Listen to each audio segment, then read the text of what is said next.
curse made us from stone to protect.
Everything you know about dwarves you learnt from books.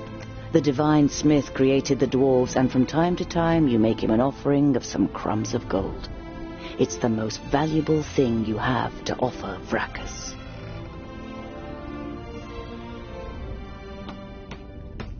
Everything you know about dwarves you learnt from books.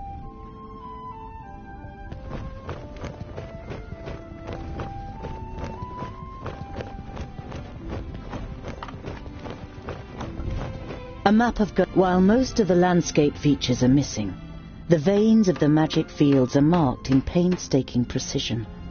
5 veins spread out under Girdlegard, beginning at Leos Nudin in the middle.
Gale! Quick! or the goulash will get burnt! You immediately recognize what the problem is. A chain running over a pulley for positioning the cauldron is detached from its mounting, and the cauldron stuck in the fireplace.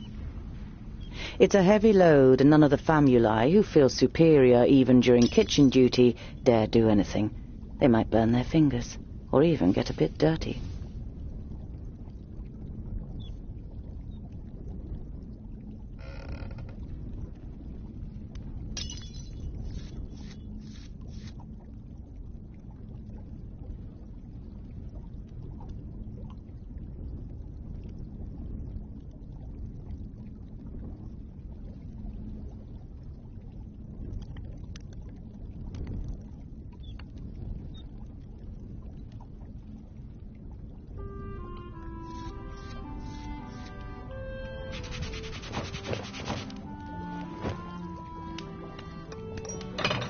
It'd be a waste of goulash.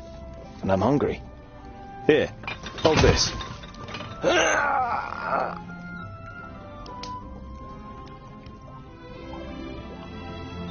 With as much concern in your voice as you can muster, you say, Oh, no, this doesn't look good. You're pleased to notice he's dripping with sweat. I'll get you back for this, groundling!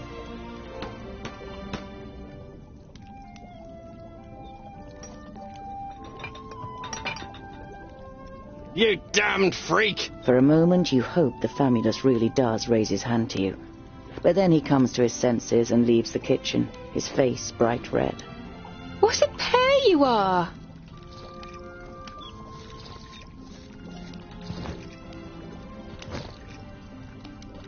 The goulash is bubbling in the cauldron. You draw the warm air in through your nose, and the smell makes your mouth start watering. Vegetables, bread, cheese, but the cook is not to be trifled with. Many painful knuckles have taught you that she knows how to handle her heavy wooden spoon, and that she may possibly have eyes in the back of her head.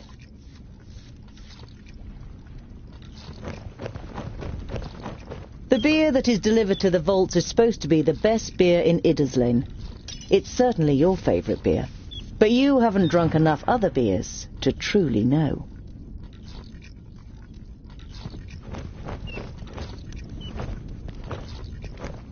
Do you know what Lot Yonan wants? The maid gives you an amused look. She has often accused you of making things more complicated than necessary.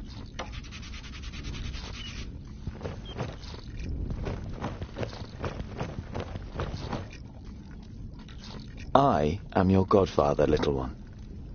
I'll look after you just like I looked after your mother. Little Akana grasps your calloused finger and smiles at you wide-eyed.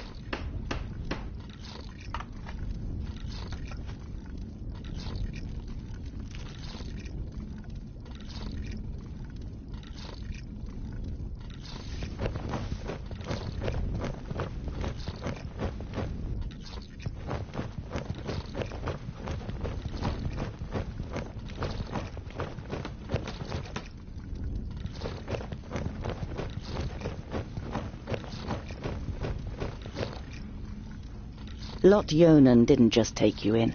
He also taught you how to read and write. But you don't feel like reading right now, especially as you already know all the books by heart.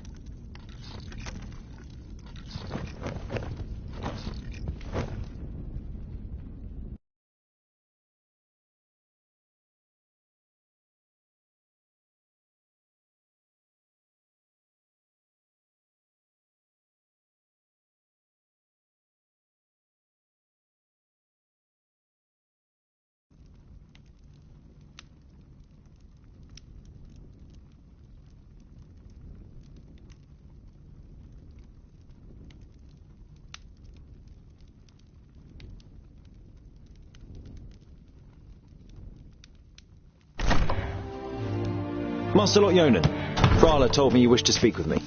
Ah, Tungdil, come in. There is a bag over there in the cupboard. Take it out, please. It contains artifacts belonging to my former famulus Goren. I wish to return them to him. He's in Blacksaddle, 300 miles away. 300 miles? That's a long journey. Who are you going to entrust with this? I was thinking of you. Me? There is no one better to take on this journey. You have acquired much knowledge. You are almost a scholar. You know more than most famuli about Girdlegard and its inhabitants. It is time for you to go out into the world and see it with your own eyes. With pleasure.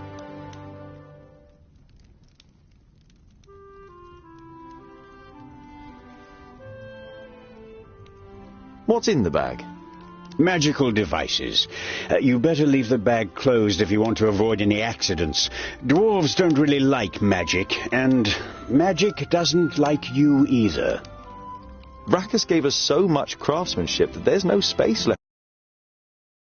Strictly speaking, every time you've been too close to magic, it has ended in catastrophe.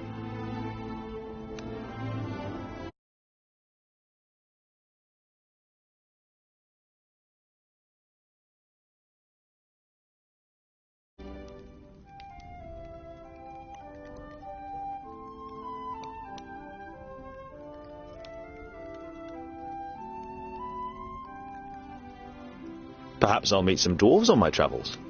Yes, perhaps. But don't hold out too much hope. And be careful who you talk to. Not everyone out there likes dwarves. Yeah, goblins. They abduct baby dwarves and sell them to magi, from what I've heard. Not the best bit of business I've ever done. But what was I to do? The Longnoses threatened to throw you into the nearest river.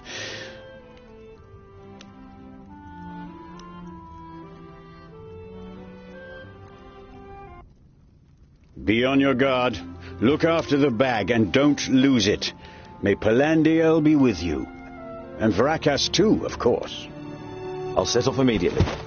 I'll see you soon, Lot Yona.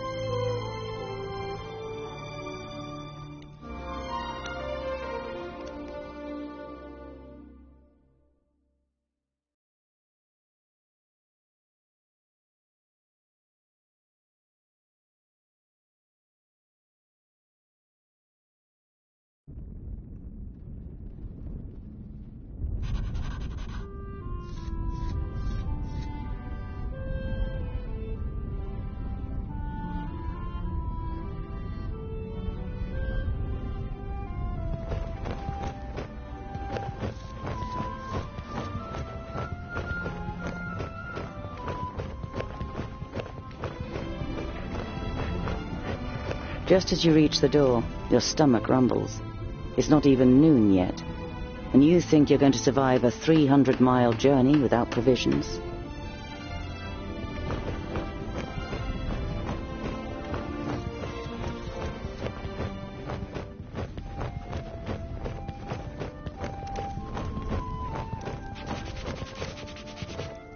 The goulash is bubbling in the cauldron. You draw the warm air in through your nose, and the smell makes your mouth start watering.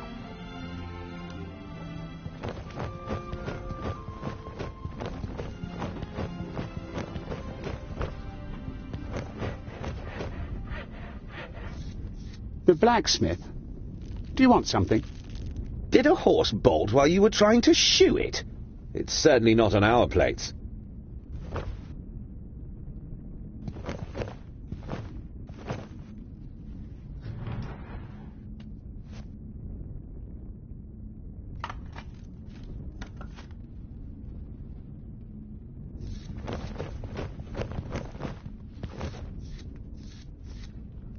Hey, what are you doing, groundling?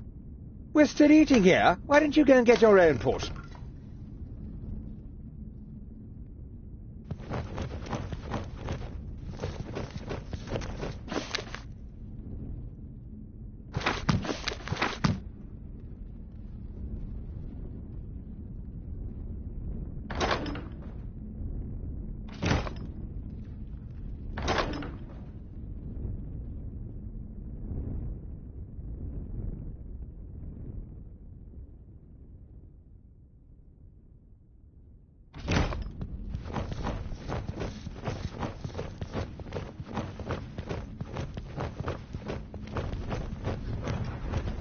Just as you reach the door, your stomach rumbles. It's not even noon yet, and you think you're going to survive a 300-mile journey without provisions.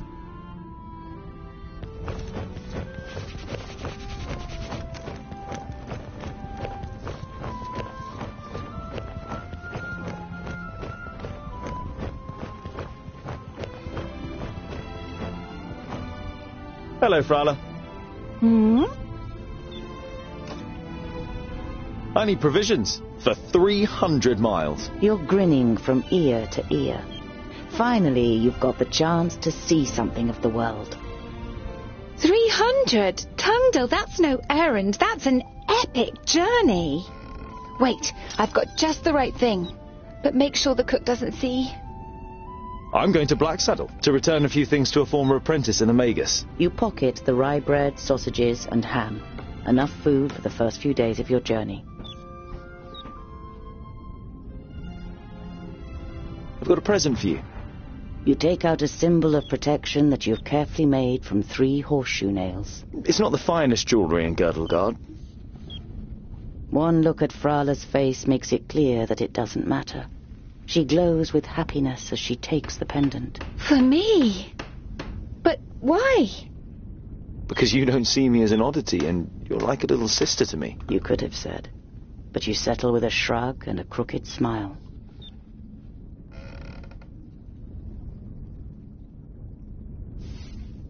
Perhaps I'll even meet some dwarves on the way. Frala throws you a cautious glance. It's a tricky subject that you can't help but broach. There aren't dwarfs down here. You're the only one in Ida's Lane, as far as we know. I know, but I can't just have been born out of a rock. Somewhere in the mountains, I have a clan. Maybe even a family. Yes. Maybe. Frala has reminded you more than once that Lot Yonan wrote to the dwarf clans, and none of them were missing a dwarf boy. I have to go. I've got a long journey ahead of me. I wish you the blessing of Palandial and Vracus to protect you from all danger on your journey. Here, a talisman. Whenever you look at it, think of me. Frala winks at you mischievously. And of getting me a nice present.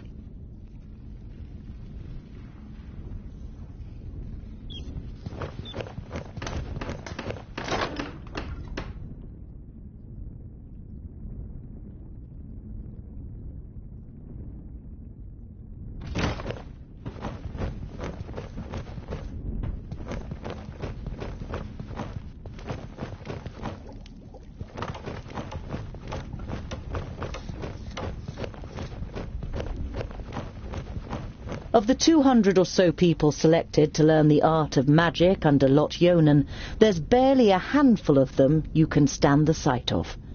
You're not at all interested in magic in all its elusiveness and whimsy. Your realm is the Forge.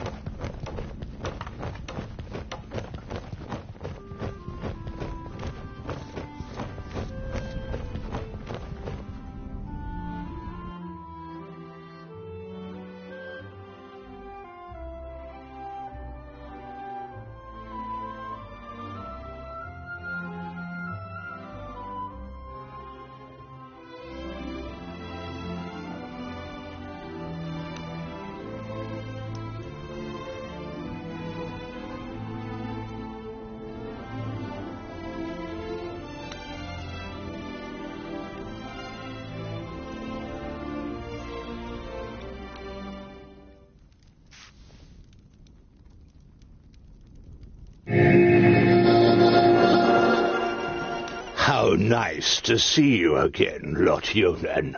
It must have been an age since we last met face to face.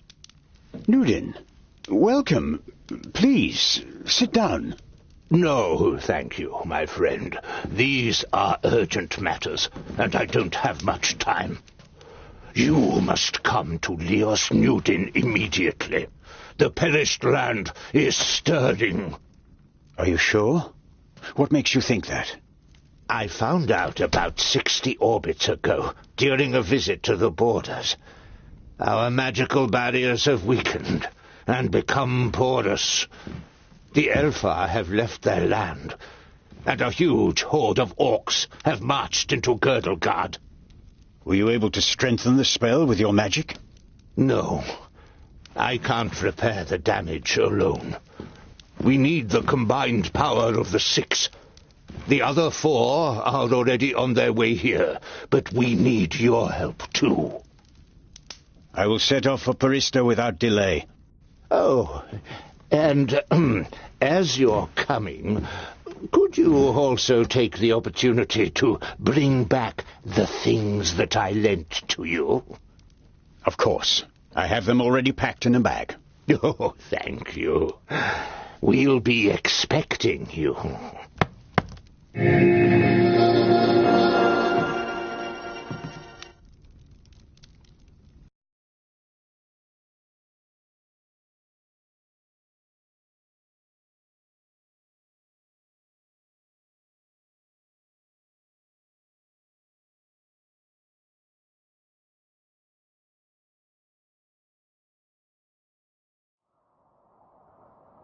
Utterly blinded by the sunlight, you squeeze your eyes tightly shut after only a few steps.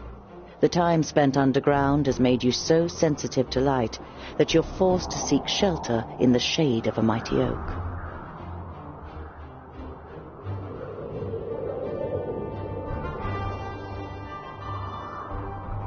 You reach a small lake by a birchwood. Your feet hurt and your eyes still sting in the unaccustomed sunlight, but a smile spreads across your face nonetheless. You've covered a decent distance on the first day of your big journey. You pitch your camp and lie down to sleep on the hard forest floor. When you awake in the morning, your legs are stiff and achy. Trying not to feel sorry for yourself, you throw your rucksack over your shoulder. You're a dwarf, and dwarves don't complain.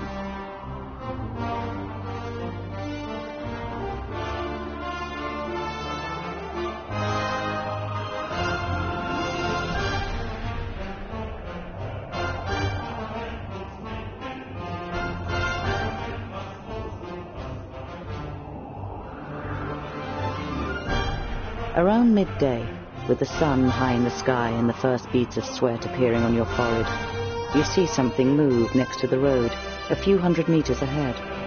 Some crows are pecking at something in the long grass.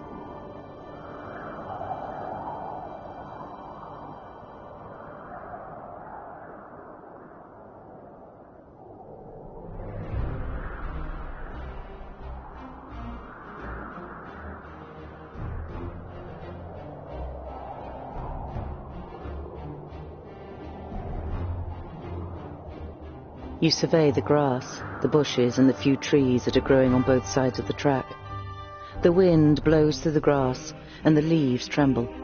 The pecking of the birds is only interrupted by the occasional fluttering of their wings. Apart from that, you see nothing.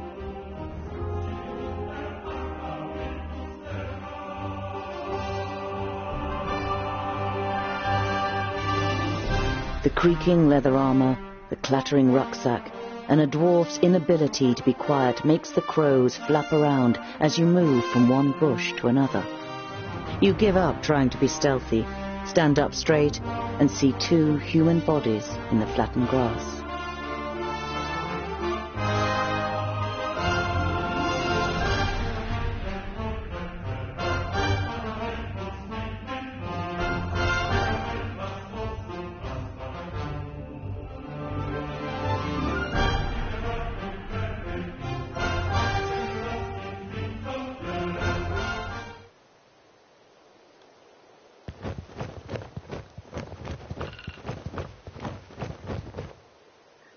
You don't see any signs of a struggle in the area where the corpses are lying.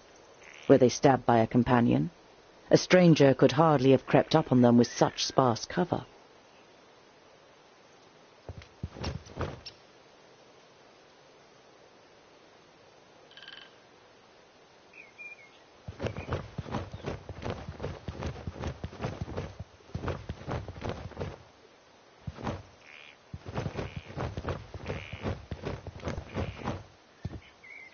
A rucksack that probably belonged to one of the dead. It seems to have been searched and then thrown away carelessly.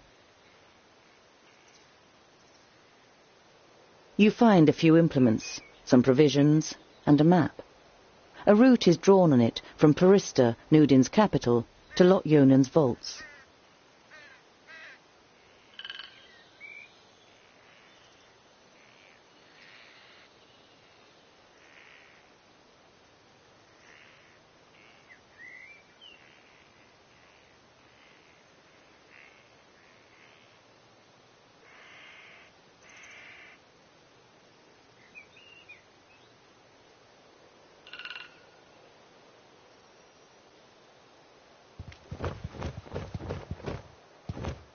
You look down on a tall, broadly built man.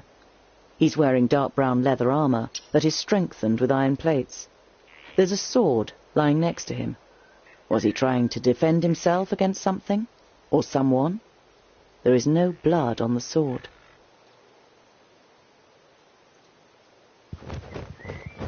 A slender man lies in front of you, dressed in an expensive robe. It is in the colours of Turgur the Fair-Faced, one of the 6 magi. The dead man must be one of Turgur's famuli. You don't see any wounds. Does this mean that Turgur the Fair-Faced is in Parista and wanted to send Lot-Yonan a message? And if so, why didn't he use magic? Did he want to contact him without anyone noticing? Why all this secrecy?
By Vrachus. There are some narrow stab wounds in the man's chest.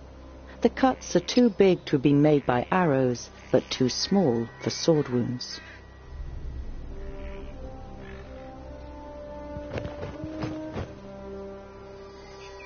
The man has the same incisions. It's clear that both men were killed by the same weapon. But what that weapon might be, you cannot say.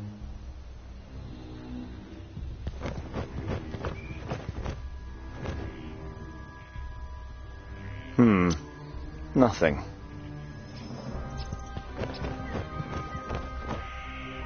Nothing again. You halt. There is something. Another rucksack? You open the rucksack and recognize that someone has already rummaged through it. As well as some implements and writing utensils, you find a pouch full of gold and a talisman. The gold is proof that this is not a case of robbery.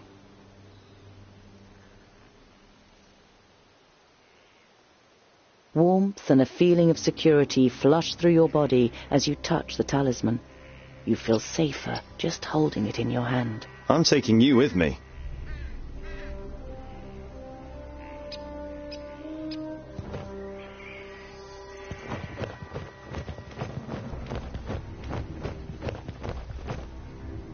You scour the area once more and ask yourself what to do next.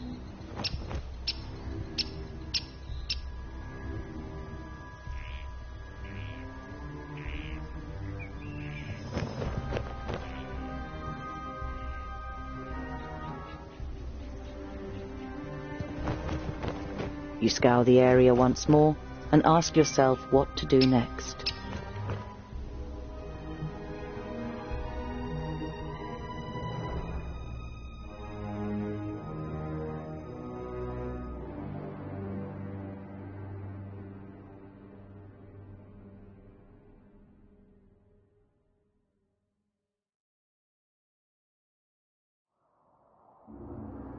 It's time-consuming and strenuous work. You continue on.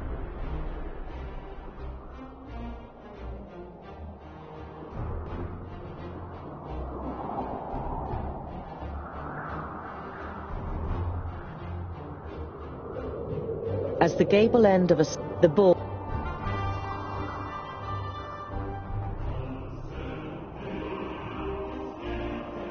You walk towards the children. Now the girl. Without their father is a thick-set man with grey hair. I am Opatia. This is my wife, Remsa. The blonde woman nods a greeting almost imperceptibly and clasps her daughter tightly to her. She looks you over with an anxious expression. It's a pleasure to meet you. My name is Tungdal. You try to make your voice sound as harmless as possible.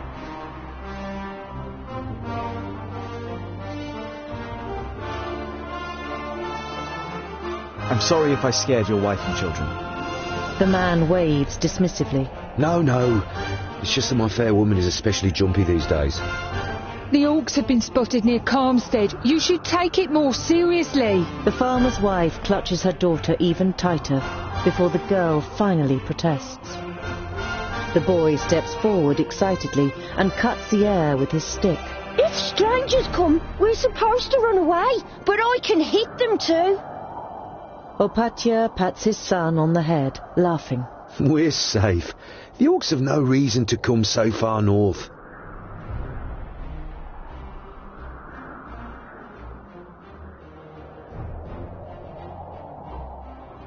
Over the last few days, have you seen two travellers heading east? Opatia looks at his wife, but she shakes her head. Why do you ask? I found them. Two dead bodies on the side of the road. A good day's march east from here. Dead bodies? She hastily covers her son's ears. Was it orcs? Remsa, what would orcs be doing up here? It was probably just bandits.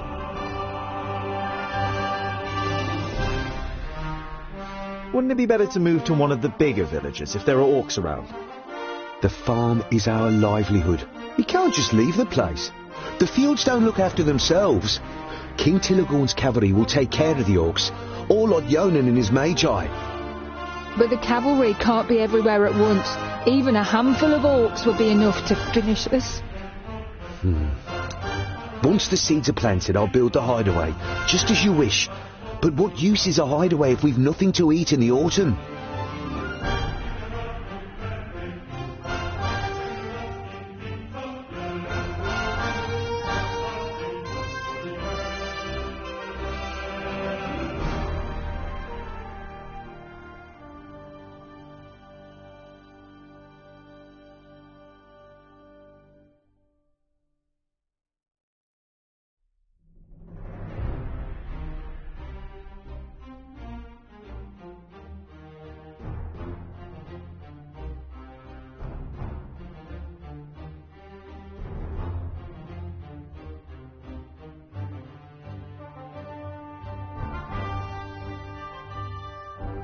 If there are orcs in the area, then you shouldn't waste any time. Build that hideaway. The dwarf is right. Remsa gives you a thankful smile before turning to her husband. We'll take care of the other problems when we come to them. The most important thing is that we're safe. Opatia stays silent for a moment, a gloomy expression on his face, before shrugging his shoulders. All right then. Dwarves do know best when it comes to orcs. You bid farewell and set off on your way. The children follow you for a while, before saying their goodbyes in laughter and running back towards the farm.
You look down on a large village on the banks of the Warder.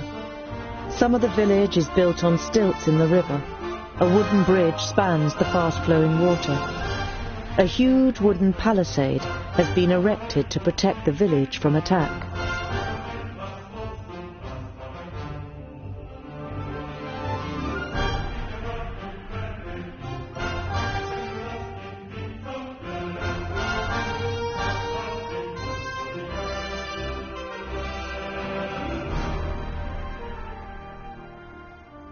Your eyes roam the land on the other side of the river. You estimate that you will soon have completed half of the journey to Blacksaddle, but you still can't make out the mountain on the horizon. The guards on the palisade are watching you. Their armor looks well cared for and well made. The smith who made them knew what he was doing. You conclude that the men depend on the protection the armor offers and aren't just wearing them to look good. They're certainly not villagers.